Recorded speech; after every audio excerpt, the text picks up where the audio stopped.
नमस्कार विद्यार्थी मित्रांनो, अभ्यास मित्र परिवारामध्ये तुम्हा सर्वांचं स्वागत आहे.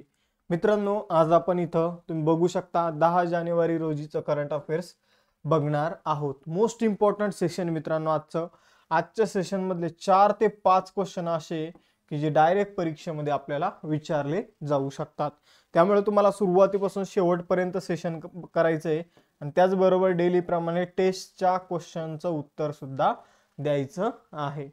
मित्रांनो, थोडंसं आता मी काही चेंजेस केलेले आपल्या स्लाइड मध्ये, तर तुम्हाला ते कसे वाटले कसे नाही हे सुद्धा मला कमेंट बॉक्स मध्ये सांगायचे आहे.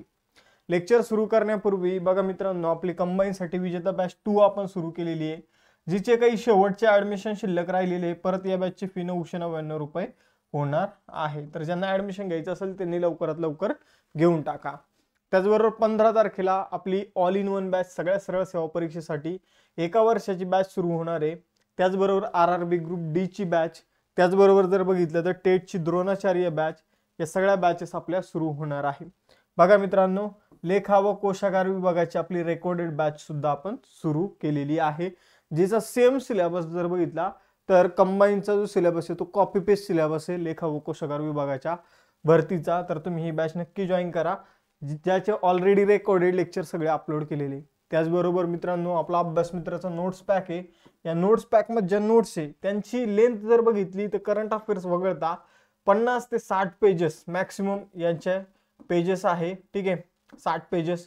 आणि हे 60 पेजेस असे की तुमचं 4 ते 5 तासामध्ये सगळं रिव्हिजन होऊ शकतं, अशा या नोट्स आहे. ठीक आहे, याचा तुम्ही आपल्या अभ्यासामध्ये फायदा करून घेऊ शकता.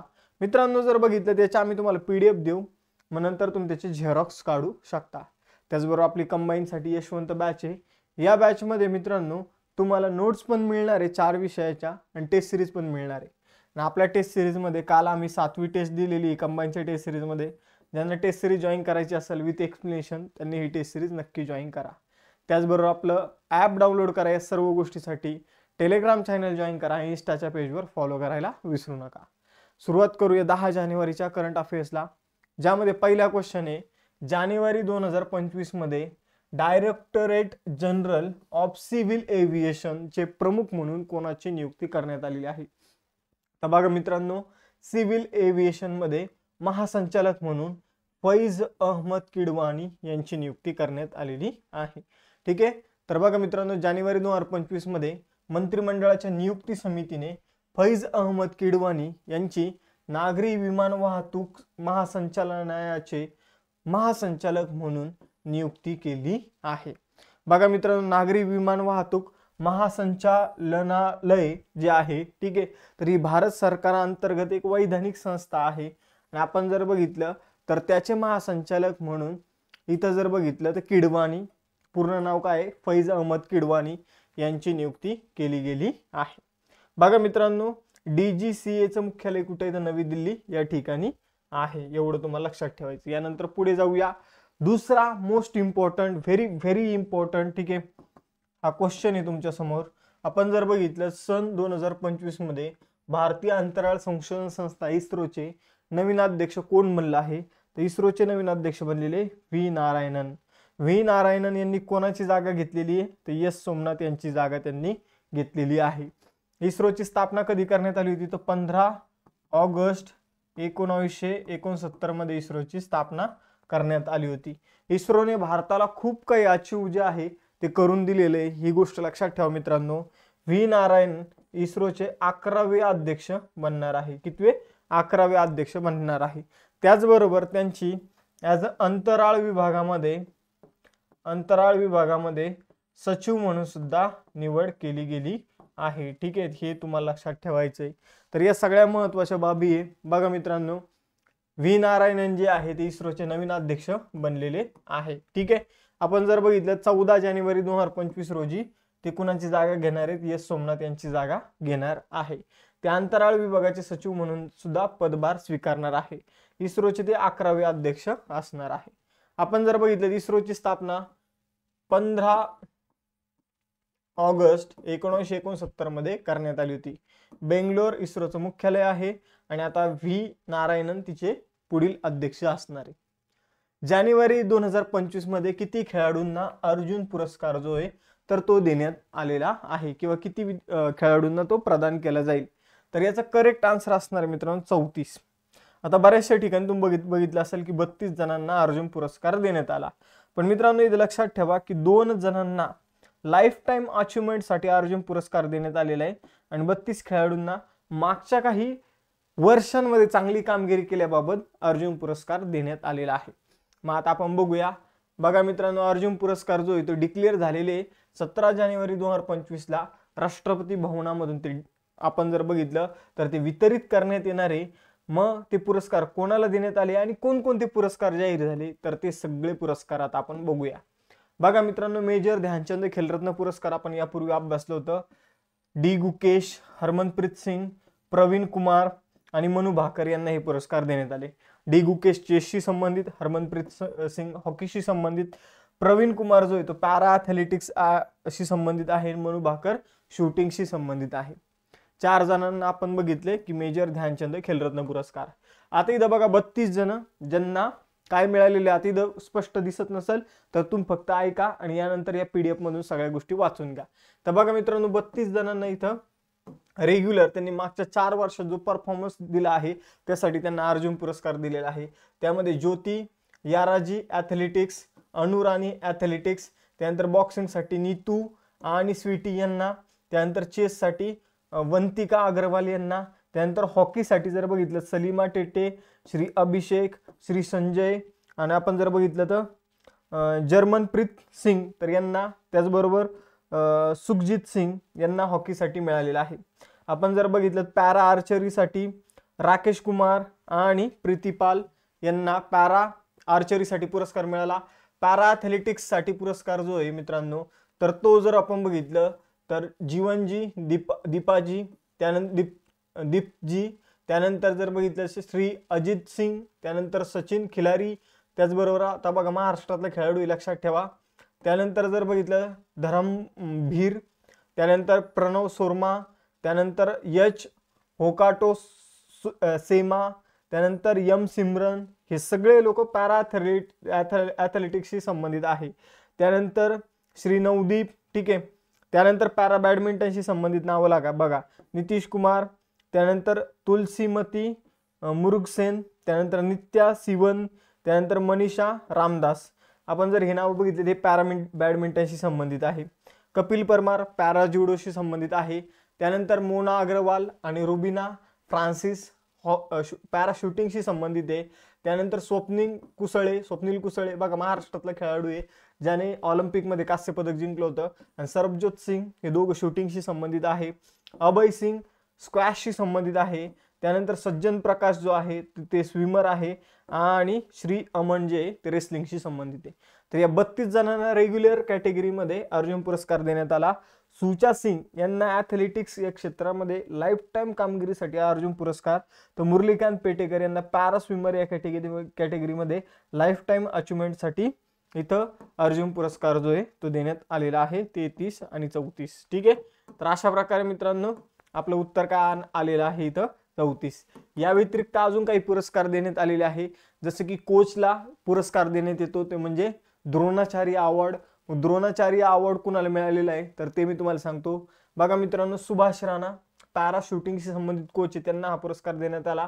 दीपाली देशपांडे शूटिंगशी संबंधित कोच आहे आणि संदीप सांगवान हॉकीचे कोच आहे यांना हे पुरस्कार देण्यात आले.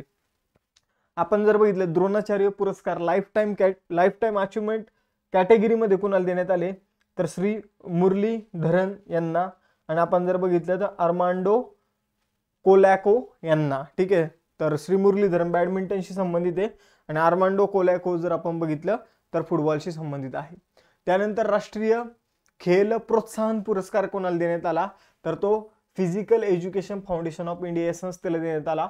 आणि आपण जर बघितलं तर मौलाना अब्दुल कलाम आझाद ट्रॉफी कोणाला देण्यात आली, ही युनिव्हर्सिटीला देण्यात येते बेस्ट युनिव्हर्सिटीला, तर ती युनिव्हर्सिटी ठरली चंदीगड युनिव्हर्सिटी. तर अशा प्रकारे आपण सगळेचे सगळे खेळ पुरस्कार जे ते बघितलेले आहे. अर्जुन पुरस्कारांतर्गत किती रक्कम देण्यात येते 15 लाख. सुरुवातीला 1961 मध्ये ही रक्कम 5 लाख रुपये देण्यात येत होती. ठीक आहे. तर एवढं आपल्या लक्षात ठेवायचं आहे. मागील 4 वर्षामध्ये एखाद्या खेळाडूने उत्कृष्ट कामगिरी केली असेल तर त्याला अर्जुन पुरस्कार देण्यात येतो. यानंतर कोणता देश जानेवारी 2025 मध्ये अधिकृतपणे ब्रिक्सचा 10वा पूर्ण सदस्य बनला आहे. म्हणजे याच्या अगोदरचा जो इस्रोचा प्रश्न आहे तो पण परीक्षेमध्ये येऊ शकतो. अर्जुन पुरस्कार तर येणार म्हणजे येणार. आणि त्याचबरोबर जर बघितलं तर अर्जुन पुरस्कारमध्ये आपण सगळे खेळाविषयक पुरस्कार बघितले आणि हा सुद्धा क्वेश्चन येणार ब्रिक्सचा. ठीक आहे. तर बघा आजच्या सेशन मध्ये किती इम्पॉर्टंट क्वेश्चन आहे. तर आपण जर बघितलं तर ब्रिक्सचा 10वा पूर्ण सदस्य कोण बनला आहे तर इंडोनेशिया. कोण बनलेलं आहे? इंडोनेशिया. आपण जर बघितलं तर ब्रिक्स मध्ये सुरुवातीला 5 सदस्य देश होते. ते सदस्य देश मी तुम्हाला सांगतो: Brazil, Russia, India, China, south Africa. नंतर त्यामध्ये इजिप्त, इथिओपिया इराण आणि युएई हे देश ऍड झाले ना. आता इंडोनेशिया ब्रिक्सचा 10वा फुल टाइम मेंबर बनलेला आहे. बघा मित्रांनो, आपण जर बघितलं तर ब्रिक्सची स्थापना जी आहे तर तिचा मी तुम्हाला इतिहास सांगतो. आता ती 10 मेंबर कंप्लीट झालेले. ते 10 मेंबर मी तुम्हाला सांगितलं की 5 फाउंडिंग मेंबर आहे आणि त्यानंतर Iran, Saudi Arabia, UAE, Ethiopia, Egypt आणि आता इंडोनेशिया. आपण जर बघितलं मित्रांनो तर 2001 मध्ये एक अर्थतज्ञ होते, ब्रिटिश अर्थतज्ञ जिम ओनील यांच्या डोक्यामध्ये एक संकल्पना आली की ज्या वेगाने विकसित होणारे जे काही अर्थव्यवस्था आहे त्यांचा आपण एक ग्रुप बनवूया. त्याला नाव त्यांनी ब्रिक दिलं. या ब्रिक मध्ये ब्राझील, रशिया, इंडिया आणि चायना होते. त्यानंतर आपण जर बघितलं 2006 मध्ये या ब्रिकच्या परराष्ट्र मंत्र्यांची बैठक झाली. 2010 मध्ये ब्रिक मध्ये दक्षिण आफ्रिका सामील झाला म्हणून हा बनला ब्रिक्स आणि हळूहळू त्यामध्ये मेंबर ऍड होत गेले. 2012 मध्ये ब्रिक्सचं अध्यक्षपद पहिल्यांदा भारताने भूषवलं. आपण जर बघितलं 2009 मध्ये रशियातील एकातेरिनबर्ग या ठिकाणी जर बघितलं तर ब्रिक्स शिखर परिषद पहिल्यांदा आयोजित करण्यात आली होती. यानंतर बघा ॲथलेटिक्स फेडरेशन ऑफ इंडियाचे नवीन अध्यक्ष म्हणून कुणाची नियुक्ती करण्यात आली तर बहादूर सिंग सागू यांची नियुक्ती जी आहे त्या ॲथलेटिक्स फेडरेशन ऑफ इंडियाचे नवीन अध्यक्ष म्हणून करण्यात आलेली आहे. त्यांनी आपण जर बघितलं तर त्यांनी कोणाची जागा घेतलेली तर त्यांनी संदीप मेहता यांची जागा घेतली. संदीप मेहता ओके ठीक आहे. तर त्यांनी कोणाची जागा घेतली तर हे ज्याला माहित असेल त्यांनी कमेंट बॉक्समध्ये सांगा. संदीप मेहता जे ते भारतीय ॲथलेटिक्स महासंघाचे सचिवपदी निवड झाली. म्हणजे आपण जर बघितलं अध्यक्ष बनले बहादूर सिंग सागू आणि सचिव बनले संदीप मेहता. ठीक आहे. तर बहादूर सिंग सागू यांनी कोणाची जागा घेतली हे फक्त तुम्हाला कमेंट बॉक्समध्ये मेन्शन करा. ठीक आहे. ती इन्फॉर्मेशन मला मिळाली नाही. आपण जर बघितलं तर भारतीय ॲथलेटिक्स महासंघाची स्थापना 1946 मध्ये करण्यात आली. नवी दिल्लीमध्ये मुख्यालय आहे आणि ॲथलेटिक्स महासंघाचे जे मेन प्रशिक्षक आहे ते आहे सर्गेई माकारोव. त्यानंतर कोणत्या स्क्वॅश खेळाडूने जानेवारी 2025 मध्ये ब्रिटिश ज्युनियर ओपन मध्ये 17 वर्षाखालील मुलींचे एकेरीचे विजेतेपद जिंकलेले आहे. तर खेळाडू कोण आहे तर तो आहे अनाहत सिंह. ठीक आहे. अनाहत सिंहने बघा स्क्वॅशचा खेळाडू आहे. इंग्लंडमध्ये ब्रिटिश ज्युनियर ओपन 17 वर्षाखालील मुलींचे जे काही एकेरीचे विजेतेपद जे आहे तर ते त्याने जिंकलेले आहे अनाहत सिंगने. ठीक आहे. तर अनाहत सिंग नाव लक्षात ठेवा. मुलींची स्पर्धा झाली होती आणि त्यामध्ये अनाहत सिंहने आपण जर बघितलं तर मुलींची ही स्पर्धा जिंकलेली आहे. ठीक आहे. अनाहत सुद्धा एक मुलगीच आहे लक्षात ठेवा. केंद्र सरकारने भारतातील पहिलं सेंद्रिय मत्स्यपालन क्लस्टर कोणत्या राज्यात किंवा केंद्रशासित प्रदेशात सुरू केले आहे तर बघा मित्रांनो मत्स्यपालन क्लस्टर जे आहे भारतातील पहिलं सेंद्रिय ते सिक्कीम राज्यामध्ये सुरू करण्यात आलेलं आहे. आता क्लस्टर हा शब्द जो आहे तर तो मत्स्य व्यवसायाशी संबंधित सगळ्या ज्या काही बाबी असतात प्रत्यक्ष किंवा अप्रत्यक्ष त्यामध्ये सामील होणारे त्यासाठी वापरला जातो. आणि हे देशातील पहिलं क्लस्टर असणारे सेंद्रिय क्लस्टर जे सिक्कीम मधील सोरेंग जिल्ह्यामध्ये आपण स्थापन करत आहोत. त्यानंतर भारतीय मानक ब्युरोचा 78वा स्थापना दिवस कधी सेलिब्रेट करण्यात आला तर तो सेलिब्रेट करण्यात आला मित्रांनो 7 जानेवारीला. आपण जर बघितलं 6 जानेवारीला आपण जर बघितलं तर 6 जानेवारी 1947 ला भारतीय मानक ब्युरो म्हणजे ब्युरो ऑफ इंडियन स्टँडर्ड्स याची स्थापना करण्यात आली. त्याचा 78वा स्थापना दिवस जो आहे तो सेलिब्रेट करण्यात आलेला आहे. याचं मुख्यालय नवी दिल्ली या ठिकाणी. प्रमोद कुमार तिवारी त्याचे महासंचालक आहे. त्यानंतर कोणत्या राज्य सरकारने अनुसूचित जमाती मधील विद्यार्थ्यांच्या शिक्षणाला प्रोत्साहन देण्यासाठी शहीद माधव सिंह हातचर्चा नावाची योजना सुरू केली तर बघा मित्रांनो शहीद माधव सिंह हातचर्चा नावाची योजना जी आहे ती ओडिशा सरकारने सुरू केलेली आहे. या योजनेअंतर्गत 9वी ते 11वी या इयत्तेमध्ये शिकणारे जे काही अनुसूचित जमातीमधील विद्यार्थी असणारे त्यांना 5,000 रुपये दिले जाणारे. हे 5,000 रुपये तेव्हाच दिले जातील जेव्हा त्यांच्या पालकांचं उत्पन्न 2.5 लाखापेक्षा कमी असेल. ठीक आहे, तर हा मुद्दा लक्षात ठेवा. ओडिशा हे याचं उत्तर असणार आहे. ओके, यानंतर पुढे जाऊया. बघा आता इथं ओडिशाची राजधानी भुवनेश्वर, मुख्यमंत्री मोहन चरण मांझी, राज्यपाल हरिबाबू कंबनपती, त्यानंतर राष्ट्रीय उद्यान आहे भितरकनिका राष्ट्रीय उद्यान, सिमलीपाल राष्ट्रीय उद्यान. लोकसभेचे 21 जागा आणि राज्यसभेच्या 10 जागा आपल्याला ओडिशामध्ये बघायला मिळतात. आता ज्या काही महत्त्वाच्या योजना आहेत त्या बघूया. मुख्यमंत्री बाल पोषण आहार योजना हिमाचल प्रदेशची आहे. हर घर गृहिणी योजना हरियाणाची आहे. तरुणांना आर्थिक मदत देण्यासाठी लाडका भाऊ योजना जी ती महाराष्ट्र सरकार सुरू करणार आहे. CM 7 योजना त्रिपुराची आहे. मुख्यमंत्री युवा उद्योजक विकास अभियान उत्तर प्रदेशचे आहे. आचार्य चाणक्य कौशल्य विकास योजना महाराष्ट्राची आहे. सुभद्रा योजना ओडिसाची आहे आणि श्रमिक बसेरा योजना गुजरातची आहे. त्यानंतर कोणत्या केंद्रीय मंत्र्यांनी नवी दिल्लीतील राजघाटाजवळ गांधी दर्शन आर्ट गॅलरीचं उद्घाटन केलं? तर हे केंद्रीय मंत्री नाहीये मित्रांनो. आपण जर बघितलं हे लोकसभेचे अध्यक्ष ओम बिर्ला यांनी काय केलेले आहेत, नवी दिल्लीमध्ये जो काही राजघाट आहे तिथं गांधी दर्शन आर्ट गॅलरीचं उद्घाटन केलेलं आहे. तर गांधीजींशी संबंधित जे काही 80हून अधिक कलाकार आहेत तर त्यांनी गांधीजींशी संबंधित जे काही त्यांचे कलेचं प्रदर्शन केलेले आहे तर ते तिथं ठेवण्यात आलेलं आहे. बघा मित्रांनो, पुढे जाऊया. नागासाकी या ठिकाणी अणुस्फोटातून वाचलेले शिगेमी फुकाहोरी यांचे जानेवारी 2025 मध्ये वयाच्या 93 वर्षी निधन झालं. आपण जर बघितलं तर नागासाकी या ठिकाणी अणुबॉम्ब कधी टाकला होता हे आपल्याला विचारण्यात आलेले. तर नागासाकी या ठिकाणी 9 ऑगस्ट 1945 ला अणुबॉम्ब टाकण्यात आला होता आणि त्या अणुबॉम्बच्या विस्फोटातून शिगेमी फुकाहोरी यांचं काय झालेलं होतं तर हे वाचले होते आणि तब्बल त्यानंतर ते 93 वर्ष जगलेले आपल्याला बघायला मिळतात. जेव्हा अणुबॉम्बचा विस्फोट झाला होता तेव्हा 14 वर्षाचे होते, म्हणजे त्यानंतर ते 19 वर्ष जगलेले आहे. ठीक आहे, हजारो लोकांचा मृत्यू झाला होता पण शिगेमी फुकाहारा हे नागासाकीच्या विस्फोटातून वाचले होते. त्यांचं वयाच्या 93 वर्षी निधन झालेलं आहे. आता महत्वाचे निधन बघूया. टाटा सन्सचे अध्यक्ष रतन टाटा यांचं 86 वर्षी निधन झालं. त्यानंतर कोणत्या देशाचे माजी पंतप्रधान सलीम होसेनचं वयाचे 94 वर्षी निधन झालं तर लेबनॉनचे होते ते. गिरीश साहनी यांचं निधन झालं, ते CSIR चे माजी महासंचालक होते. भारतीय तटरक्षक दलाचे महासंचालक राकेश पाल यांचं निधन झालं. यूट्यूबचे माजी CEO जर आपण बघितलं सुसान ओजीकाकी यांचं निधन झालं. माजी परराष्ट्र मंत्री नटवर सिंह यांचं निधन झालं. त्यानंतर जर बघितलं तर नोबेल पारितोषिक विजेते स्तू दाओ ली यांचं सुद्धा 2024 मध्ये निधन झालं. लोकप्रिय भरतनाट्यम व कुचिपुडी नृत्यांगना यामिनी कृष्णमूर्ती यांचं सुद्धा अलीकडे निधन झालेलं आहे. सेंट्रल ब्युरो ऑफ इन्व्हेस्टिगेशन म्हणजे CBI ने 7 जानेवारी 2025 रोजी विकसित केलेलं भारत पॉल पोर्टलचं अनावरण कुणी केलं? तर भारत पॉल पोर्टलचं अनावरण अमित शाह यांनी केलेलं आहे. ठीक आहे, तर एवढं तुम्हाला लक्षात ठेवायचं आहे. आपण जर बघितलं तर अमित शाह यांनी याचं उद्घाटन केलं. हे पोर्टल रिअल टाइम आंतरराष्ट्रीय पोलीस सहाय्य उपलब्ध करून देणार आहे. ठीक आहे, म्हणजे जे काही पोलिसांची हेल्प जी असणार आहे आंतरराष्ट्रीय लेवलवर तर ती पोलिसांना मिळणार आहे. ठीक आहे, दुसऱ्या देशातील पोलीस आपल्याला मदत करतील, आपण त्यांना मदत करणार आहोत. ठीक आहे, जसं इंटरपोल काम करतं तसंच आपण जर बघितलं तर हे भारत पोल नावाचं पोर्टल काम करणार आहे. बघा मित्रांनो, आजचं लेक्चर इथं समाप्त होतं. तुम्हाला टेस्ट क्वेश्चन आहे इस्रोचे नवीन अध्यक्ष कोण बनले हे तुम्हाला सांगायचं आहे आणि नवीन थीम वगैरे कसं वाटलं ते तुम्ही मला सांगा. बऱ्याचशा मुलांचा प्रॉब्लेम होता की सर आम्हाला व्हाईट थोडं दिसायला प्रॉब्लेम होतो, ब्लॅक तुम्ही थीम यूज करा, तर आपण ब्लॅक इथं थीम यूज केलेली आहे.